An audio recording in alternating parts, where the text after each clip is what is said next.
What does it take to carve out an amazing life, not just here in Poland, but anywhere, and our lessons from our recent visit to, I'm going to say this properly, Torun. I love the way you say Torun. Torun.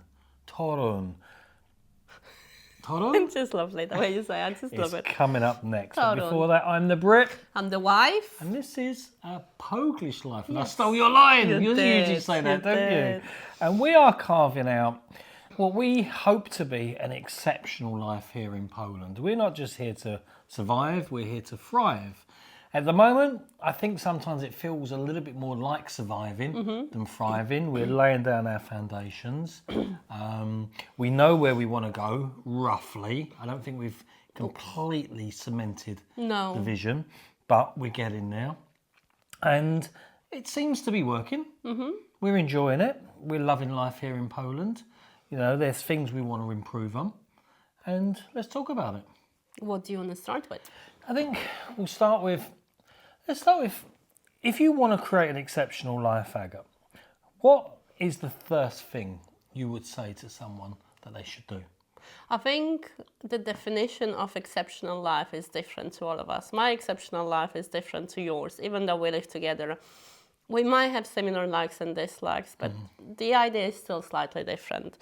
But once you know what that exceptional life looks like, what it is, you can create that vision in your head. And then you just need to know how you measure it. How will I know that I've got that exceptional life? Because to me, when somebody says, I want to be healthy, what does that mean to you? Are you not healthy now? Or what would you change? I want to be fit. To many people, you look fit the way you are, but what does looking fit to you mean? What is that definition of fitness, of looking good, feeling good? And the same with the exceptional life. What do you think? I think you put in targets and goals in place, because someone could say, I want to be more wealthy. Well, there you go, there's a pound. You're more wealthy. But what does wealth mean What to does you? wealth mean to How you? will you measure it? How will you know that you're more wealthy when you achieve it? I think you'll tell me. I will stop moaning. Just stop moaning. See, my exceptional life is keeping her happy. If she's happy, I've got an exceptional life. It's as simple as that. There's nothing else, No, is there? nothing else. Nothing else. And maybe if you're a man watching this and you're married, that's the route you need to go down. But then I like to say happy spouse, happy house. Yeah. You say happy wife, happy life. So it goes both ways. It does go both ways, but it's knowing what you want, all joking aside, isn't it? It's knowing what you want, and then it's knowing how to get what you want. And coming to another country is actually quite hard to know what you want, because you don't always know what to expect, and what you get when you get there compared to what you expected can be very, very different. Maybe not so much for you, because you was returning to Poland. You kind of had a rough idea what it was going to be like. Myself, I suppose I had a rough idea, but very I disagree different. with you, because I've come here. I left when I was still a child, nearly. Just got into my adulthood. So I've not done any of the adult stuff, and I had no idea what the processes looked like, what it was like. Yes, I could speak the language, but I didn't know what to expect. But I think it's fair to say you had a probably better idea than I did. Sometimes I would prefer not having a clue what it is about and what it is like, and just having somebody else who has got the idea and gets it done for us. But that's you as someone who's probably quite confident. Other people that aren't quite as confident, I think they'd really want to know before they come.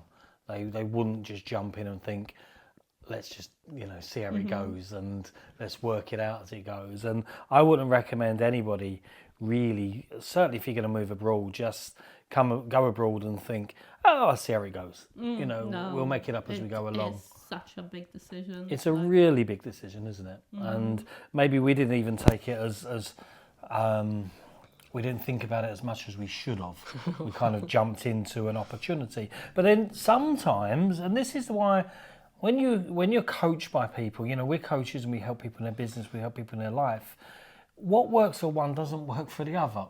And what works for us may not work for you.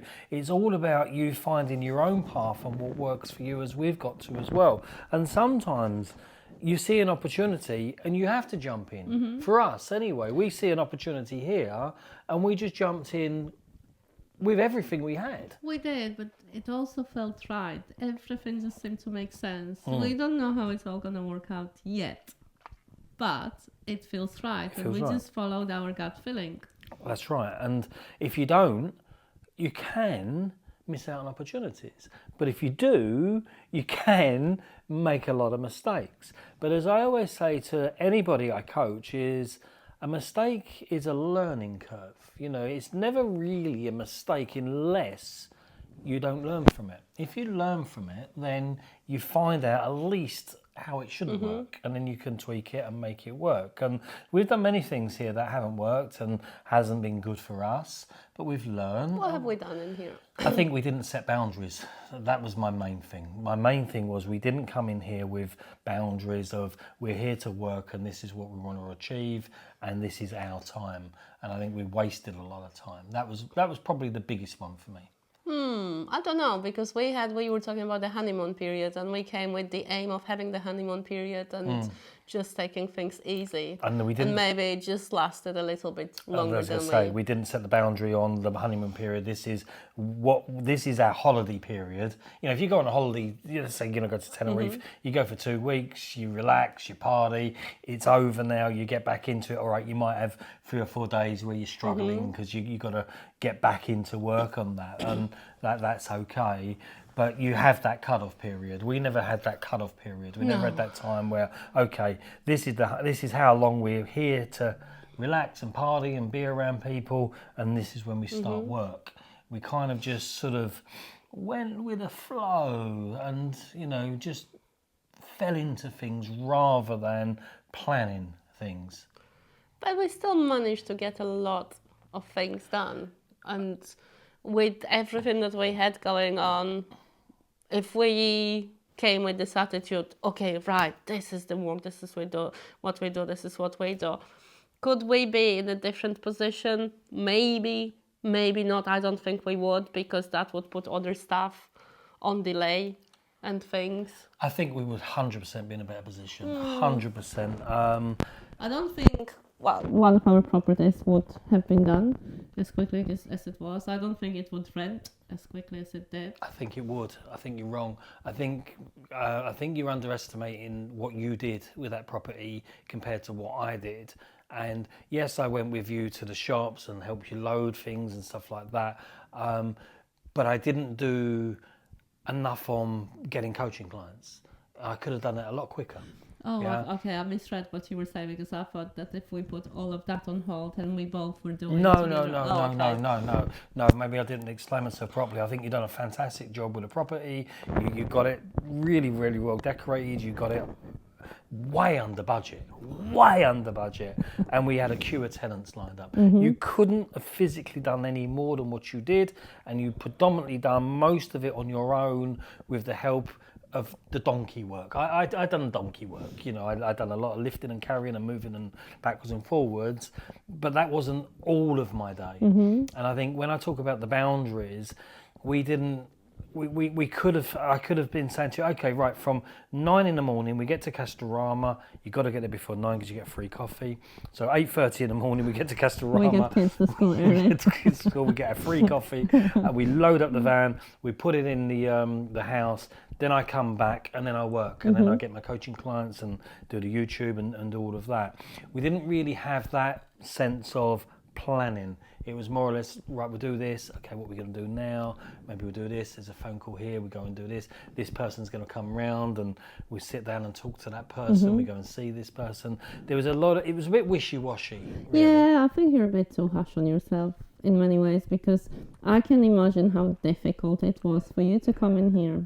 You don't speak the language. You left behind everything we had in England, everything that we've been working on and stuff. Fresh start. I don't think within the first few months you had that clarity of direction. You knew exactly which way you were going. No. Started off with the TikTok. I mean, the content creation, it only kicked in when you could see the following going absolutely. up. Yeah, when you could see the companies reaching out to you saying, oh, can you do a little bit of this for us and a little bit of that. When we came to Poland 7 months ago, that was not on the books at all. That was just Lee learns Polish, how to say czosnek. Czosnek is this and that. Yeah, Absolutely. I agree with you. And I only got really to this stage with the social media by, in some ways being reactive. Just, I don't know if it's reactive. It's probably proactive because I was putting stuff out there. But then I was reacting to people coming to me and seeing, analysing and thinking, actually, this is an opportunity. And I'm very good at sort of thinking about, okay, what's happening? Oh, actually, this is really happening and this is going well. Maybe I can go down this route. Sometimes that can be to my detriment as well because I can be going down that route, see something else. We all know that. Yeah, and it's like, oh, that could be even better. I'll go down that route. But I think what I've done here in Poland is I've stuck to predominantly one thing, two things maybe, coaching and content creation. And again, that would not happen straight away. You come in here, you set the boundaries and so on. You had to experience the life, the people, the culture, the traditions, the structure of the madness in the house. It was all a part of you working out what is it that you want to be doing. Yes and no. Yeah, definitely I agree with you. However, the coaching clients was something that I'd done in England anyway, so I could have transferred that over to here. And if we'd have come here with a slightly... Hang on a minute. If we'd have come here with a slightly better plan, I could have said to you, right, okay, between the hours of 8:30, I don't know, to 12, I'm all in with the property and help you with moving things around. But from 12 to 4, when the kids are home to school, I'm focusing on getting coaching clients. Maybe I would have been a little bit further ahead financially than what I am now. And this is what I would just want to get across to people. It's knowing what you want to do. And it's working out what you want to do and then how you're going to do it. And I don't think we did enough of that. But I think, and this is why I said I'm going to challenge you on that one, I think coming to Poland is such a blessing for you doing things and growing as a coach, because I have said to you for the last, 8 years since you started your coaching journey, that you are a wonderful coach and how great you are. You got all the certificates, you got all the trainings, all the courses, and you can literally help people in every single direction that they have the challenges and the struggles kind of thing. But you had so many shiny objects in England. You could do this, you could do this, you could do that. When you came to Poland, your options were so limited because you can only do something that is based online. I'm not saying you can but it's a lot easier to do what you know, what you're good at and what you qualify to do. So you've got the credibility and stuff. Yeah, so you did not have this kind of business coming this way, this kind of business, this guy saying to you, how about if we do this? You just could focus on something that you know, you like, and you're really good at. And I think you're right, and it became easier for me to do that because I really enjoyed it. I love Poland. I do. I love being in Poland. I love talking about Poland. I love the culture. I love the food. I love the people.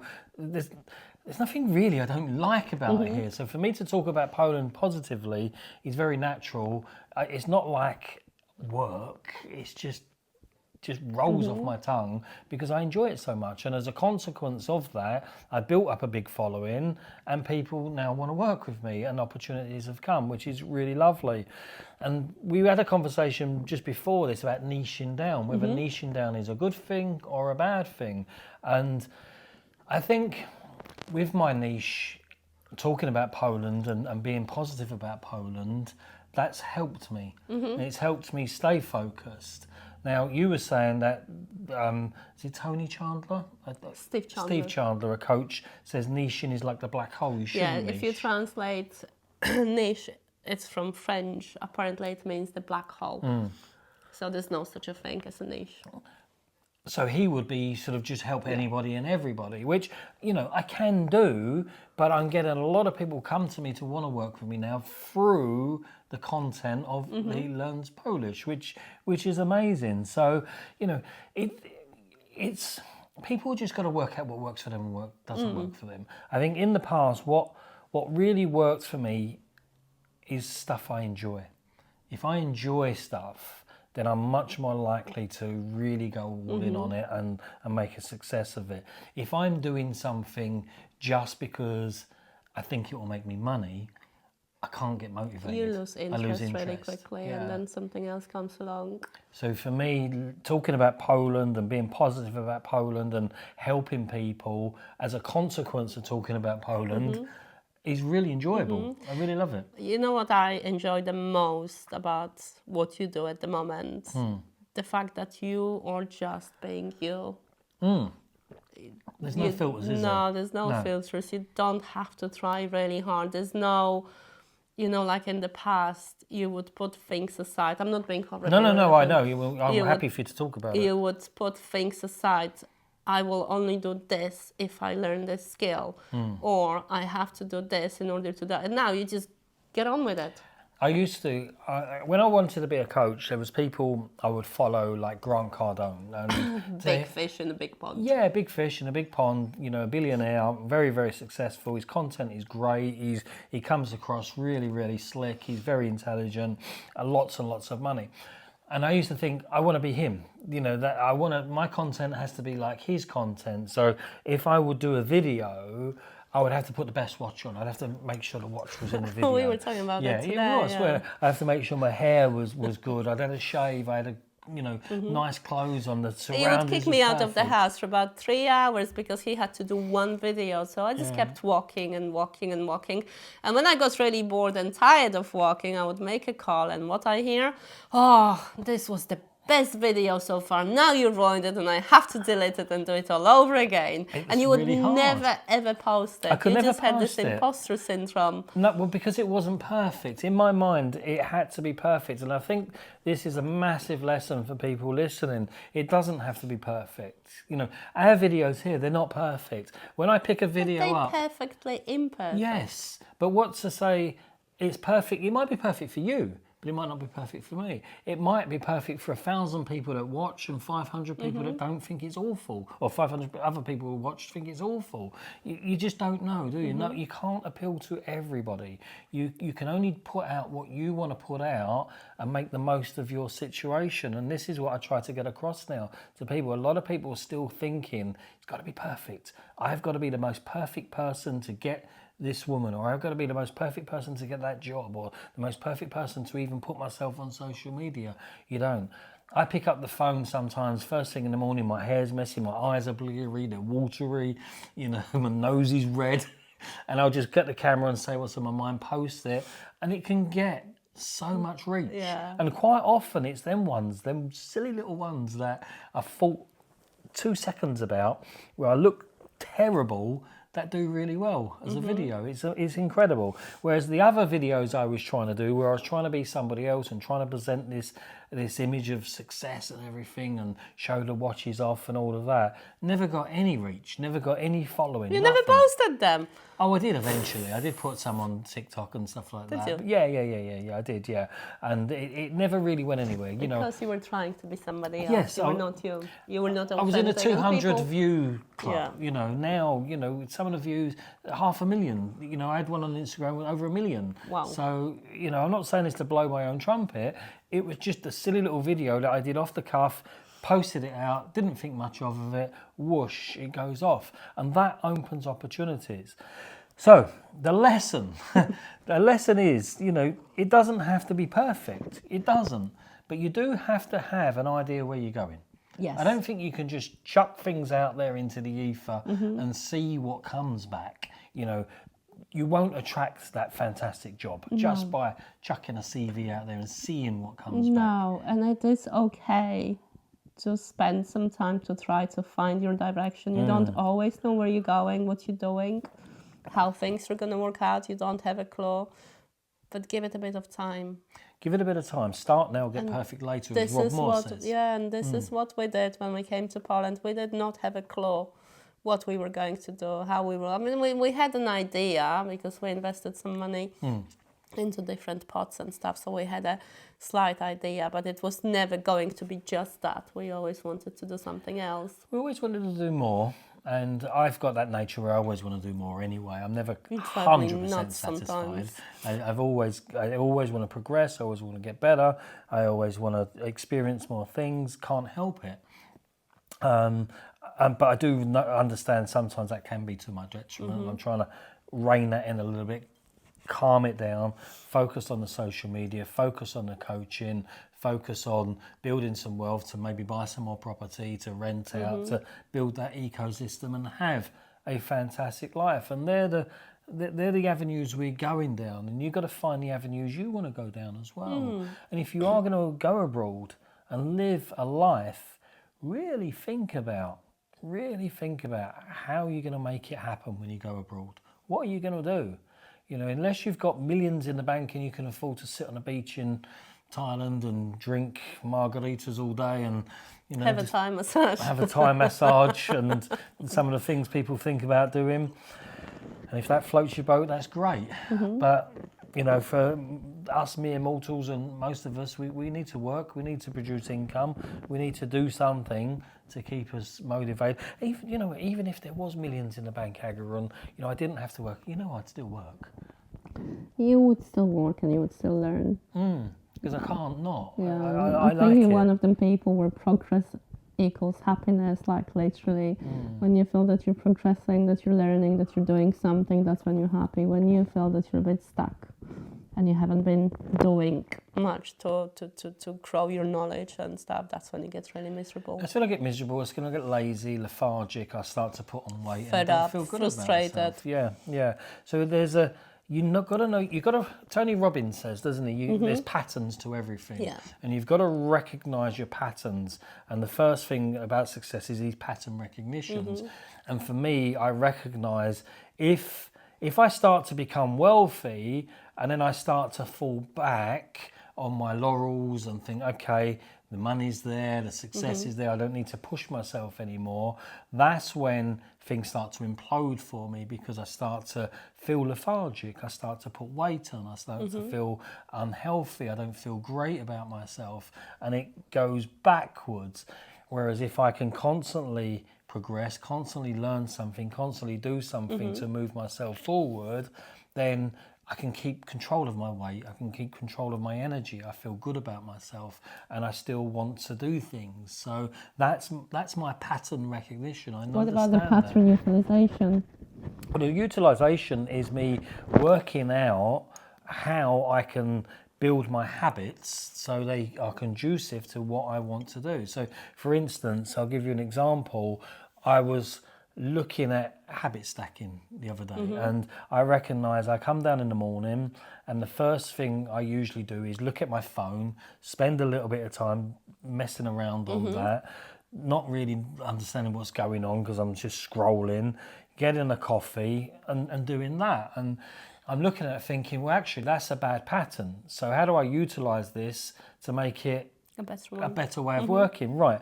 I'm not ready to give up the coffee yet. I enjoy the coffee. I love the coffee. I know I could come down, I could have boiled water and lemon and be healthier, but that's maybe eventually. At the moment, I'm just keeping it small. I like my coffee, so I come down, I get my coffee. Actually, before I come down, I put my phone on charge now before I go to bed and I leave it downstairs. Don't take my phone upstairs. It's not next to me. It's not there. It's not a temptation for me to look. I'm sleeping better. We were talking about your sleeping pattern. Sorry to interrupt. That's you okay. know, you said that you slept really well, and I think that what you do with the phone is brilliant, because you used to wake up and you would look at your phone. You would just scroll for hours. Yeah. If I woke up in the night, phone would be there. I'd be scrolling. I'd be reading. I'd be replying to comments. Not sleeping and not really getting that clarity in mind when I woke up because I was tired. Now I leave the phone downstairs. I leave it on charge, and I have a rule now. I don't look at my phone until after the school run. So I know I drop the kids off at school. I'll take it with me, but it'll be in my pocket. I can't look at it until I either get home or the kids are in school. So that's great for me. And then what I did was to utilise things even better, to answer your question, when I've got my coffee, I get my remarkable notepad out and I write my to-do list of things I want to achieve today. I remind myself of my goal. The first thing I do is I write my goal at the top of the page, one-line goal, and then what am I going to do to make that goal a reality? So I know I've set my day up. I've started it off with a nice coffee. I haven't lost my focus with the mobile phone. We can talk. I can. It's lovely, isn't Yeah, it? be a little bit more present with the kids. So the first little part of the day is just off on a springboard. It's really good, really, really good. And it's so easy. It just seems so easy to implement, isn't it? It is, and all you've got to do is think about what patterns. I'll tell you what I did to start off with. One of the reasons why I learned about, I understood some of my patterns. I wrote out on my Remarkable the habits that don't serve me very well. Oh yeah, I remember you telling me about so that. I wrote that all the habits that don't serve me well. So one of them was I'm just on my phone too much. I'm on there in the middle of the night. I'm on there first thing in the morning, and my eyes was cold. I don't feel the cold, but I could feel my eyes getting cold, and I just on my phone too much. So that's a bad habit. So I wrote that down with a negative sign next to it, and then I wrote under it, how can I change that habit into a habit that's good for me? So then I wrote down, okay, put the phone on charge, leave it in another room, don't take it to bed, and have a rule that you won't pick it up to 8:30, 9 o'clock in the morning. Better habit, yeah? So then I looked at my habit of the morning. Okay, what's my habit in the morning? My habit is have a coffee. I wasn't ready to give it up, and I'm not ready to give it up. I like it. I don't drink the coffee for energy. I actually drink coffee because I like the taste. And I drink black coffee. There's no sugar in it. I don't consider it that unhealthy. So I'm not getting rid of that. But what I thought was, what can I stack that habit with to create an even better habit? Okay, when I'm making my coffee, I get my Remarkable out and I write down what I'm going to do that day to achieve my goal. And then all I've got to do is tick those things off every day, and I'm going to be closer to my goal. That's really good. But you have to know what your goals are to know what to do to get there, and you have to know what doesn't work for you so you can stop that, and you have to know what will work for you or will put you in a better position to replace those bad habits with. And I've done that, and that's working really, really well. So I think to recap, if you do want to build an exceptional life, wherever you come into Poland or wherever it is in the world, go with a plan, go with an idea, a goal you want to achieve. Think about what doesn't work well for you. And I think that's a really good starting point. What doesn't work well for you? What doesn't serve me well? Write it down. And then underneath that, write down what can you do as a replacement that will serve you well to move you towards that goal. And just do those things. And it sounds really stupid, but it is. It's simple. No, I think it's just lovely. And I shouldn't say stupid, I mean simple. Yeah, I go with Tony Robbins because knowing what doesn't work and what doesn't serve you well, it is that pattern recognition. And once you know, you can change it. You can change it, literally change the acknowledgement, isn't it? And we've put another habit in. We train every morning now. Every morning, 9 a.m. after the kids. The first thing you do, we didn't do it yesterday because you made me dig out the snow, but we use that as our exercise. We go downstairs. You were so Not happy, that I'm bitter Mum. about that. But we go downstairs. We hit the weights. We do a 20-minute workout. It's a fantastic start to the day. It's just another habit that's going to move us towards where we want to be. Because we don't just have business goals, we have fitness goals, we have relationship goals, we have wealth, we have health goals. There's so many goals we have to build this exceptional life. It's not just one thing. And a lot of people do think, it's money. We've got to work, we've got to get lots of money and everything will be great. That's not the answer. No. You've got to work on yourself. You've got to work on your Health, relationships. wealth and happiness. Yeah, absolutely. And if you can build your health, build your wealth and build your happiness, you get that exceptional life.